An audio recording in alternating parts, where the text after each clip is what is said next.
महाराष्ट्र में स्थानीय निकाय चुनाव से पहले, विशेषकर मुंबई के बीएमसी चुनाव से पहले फिर एक बार रोहिंग्या बांग्लादेशी का मुद्दा छेड़कर राजनीति गरमाई जा रही है।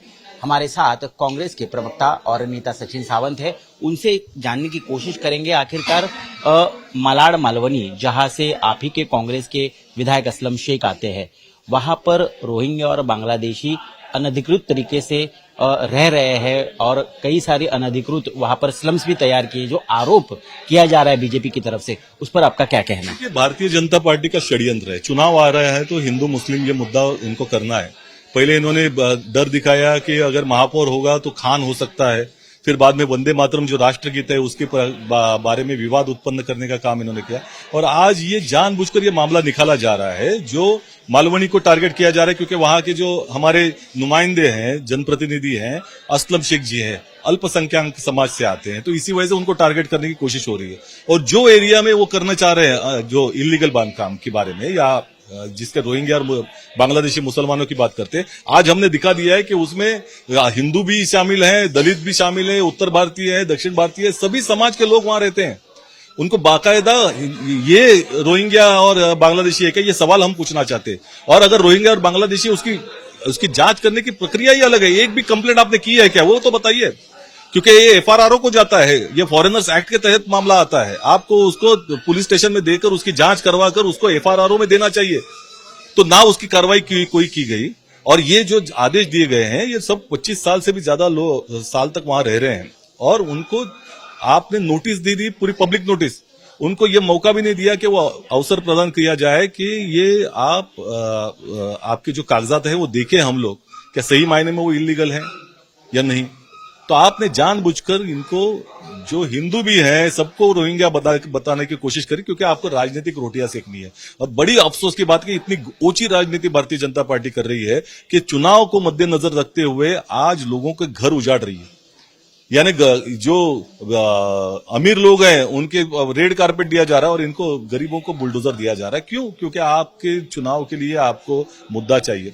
बहुत ही अफसोसजनक बात है। वो लोढ़ा जी जो है उनको ब्रांड एम्बेसडर बनाया जाए, वो व्यापारी हैं, बिल्डर हैं, उनको मालूम नहीं है लोगों की क्या संवेदना है। तो मुंबई सबर्ब्स के खुद गार्डियन मिनिस्टर भी है और इस अधिकार के तहत उन्होंने इस प्रकार के आदेश बीएमसी को दिए हैं और ये तुरंत कार्रवाई की जा रही है।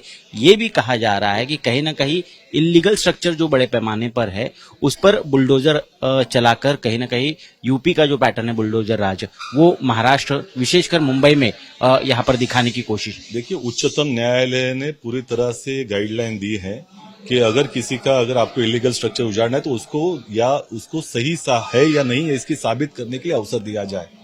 जहां तक ये लोढ़ा जी की बात है, लोढ़ा जी मंत्री हैं वो कौशल्य विकास के, वो पूरी तरह से गार्डियन मिनिस्टर भी नहीं है, वो ज्वाइंट गार्डियन मिनिस्टर है।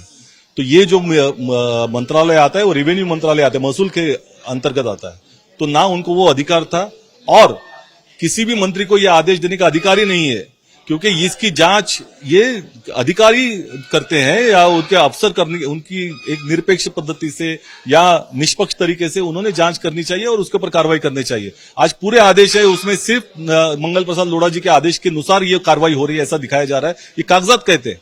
तो इसका मतलब है कि आपका राजनीतिक दृष्टिकोण था, आप सिर्फ जानबूझकर ये मुद्दा उठाने की कोशिश कर रहे थे। और पहले बार तो आपने जनता दरबार लिया, किसी ने तकरार नहीं की थी, किसी ने कंप्लेंट नहीं की। दूसरी बार आपने लिया, भारतीय जनता पार्टी के पदाधिकारियों से कंप्लेंट करवाई और उसके बारे में आदेश दिए।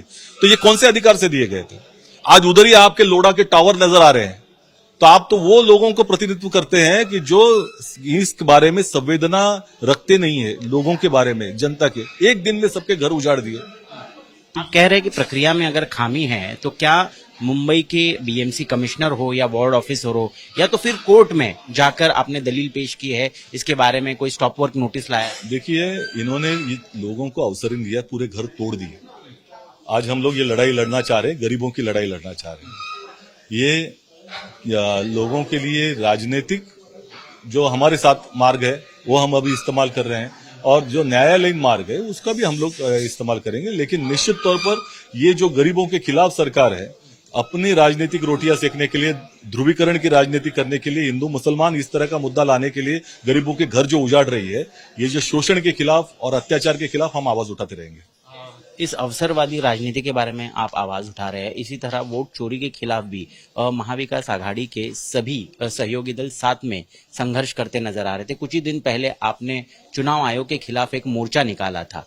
बावजूद उसके आज जब एमएनएस हो या उद्धव ठाकरे की शिवसेना, उनकी एक शिष्टमंडल जाकर चुनाव आयुक्त को मिलने वाला है, उस समय आप उसमें सहभागी क्यों नहीं हो रहे? देखिए, ये पूरा विपक्ष का मुद्दा है, ये कोई ऐसे पार्टी का या अलायंस का मुद्दा नहीं है। तो इसकी वजह से अगर वो जा रहे हैं, भविष्य में हम भी जाएंगे। तो इसका कोई मतलब नहीं कि आज वो गए तो हम कल नहीं जा सकते। और कल ही हमारे जो एमएलए ज्योति गायकवाड़ ने इसके बारे में आवाज उठाई थी, और ये मुद्दा ही राहुल गांधी जी ने लाया हुआ मुद्दा है। आज राहुल गांधी जी आवाज नहीं उठाते तो 11 लाख ये जो डबल वोटर हैं वो पता भी नहीं चलता। तो निश्चित तौर पर कांग्रेस इसके बारे में आवाज उठाती रहेगी। लेकिन खबरें तो ये भी आ रही है कि शरद पवार अपील कर रहे हैं कि सांप्रदायिक शक्तियों के खिलाफ लड़ना है तो विपक्ष में महाविकास आघाड़ी में एकजुटता दिखनी जरूरी है, और एमएनएस के एंट्री से कहीं ना कहीं महाविकास आघाड़ी को कांग्रेस दरकिनार करते नजर आ रही है। देखिए, ऐसा है कि कांग्रेस पार्टी ये विचारधारा पे चलने वाली पार्टी है, और संविधान के खिलाफ जो भारतीय जनता पार्टी लगातार काम कर रही है, लोकतंत्र की धज्जियां उड़ाने की कोशिश कर रही है। तो इस पूरे और नफरत फैलाने की राजनीति, ये विवाद उत्पन्न करने की राजनीति, इसके खिलाफ हम लोग खड़े हैं। उसी तरह से किसी भी तरह का विवाद हो, धर्म का बात हो, जात के नाम पर हो, भाषा के नाम पर हो या प्रांत के नाम पर हो, कोई भी विवाद हो उसका विरोध करना, ये ही संविधान को मजबूत करने के लिए किया जाना चाहिए, ऐसी हमारी धारणा है। और इसी के तहत अगर भारतीय जनता पार्टी का विरोध करना है तो ऐसी विवाद की राजनीति करने की जो दूसरे प्रयास है उनका भी विरोध करना चाहिए, ऐसी हमारी धारणा है। तो निश्चित तौर पर अगर हमको भाजपा का विरोध करना है और संवैधानिक मूल्यों को मजबूत करना है तो हमें हर जगह पे करना पड़ेगा, ऐसी हमारी धारणा है। आज मुख्यमंत्री देवेंद्र फडणवीस ने यूथ कनेक्ट प्रोग्राम में वो शामिल हुए थे और उसमें उन्होंने राहुल गांधी पर तंज कसा है। जेंजी टर्म है डेलुलू, उसे लेकर उनका कहना है कि राहुल गांधी ने अपनी पूरी आयु जो है, पूरी लाइफ है, वो डेलुलू में यानी डिल्यूजन में जो है व्यस्त उन्होंने बिताई है, और उन्हें इसीलिए कोई सोल्यूशन नहीं मिलता। तो जेंजी का उपयोग कर राहुल गांधी पर इस तरह निशाना साधना, आपका क्या उसको जवाब? उसका भी जवाब हम जेंजी के भाषा से ही देना चाहेंगे। तो गैसलाइट गुरु देवेंद्र फडणवीस जी, जिस तरह से गैसलाइट गुरु का जेंजी का मतलब होता है हमेशा अपना स्टैंड बदलने वाला, गैसलाइट गुरु का, तो देवेंद्र फडणवीस जो गैसलाइट गुरु हैं, वो राहुल जी को अगर डिलोलो कहते हैं तो इससे ज्यादा क्रिंज बात कोई हो नहीं सकती। और कोपियम मोड में पूरी तरह से देवेंद्र फडणवीस जी चले गए हैं, और ये जो मिडवेंद्र पॉलिटिक्स है महाराष्ट्र में, ये पूरी तरह से सुपर फ्लॉप हो चुकी है, और इसी वजह से इस तरह के बयानात उनके माध्यम से आते रहते। जनता इसके बारे में कोई तवज्जो देना नहीं चाहती, वो कहती है कि आप जो है वो है गैसलाइट गुरु। धन्यवाद हमसे बातचीत करने के लिए। तो थे सचिन सावंत जो देवेंद्र फडणवीस को गैसलाइट गुरु कह रहे हैं, और कहीं ना कहीं आने वाले चुनाव के मद्देनजर आरोप प्रत्यारोपों का दौर इसी तरह अब जारी दिखेगा। कैमरा पर्सन सचिन सावंत के साथ मैं ऋत्विक भालेकर, मुंबई आज तक।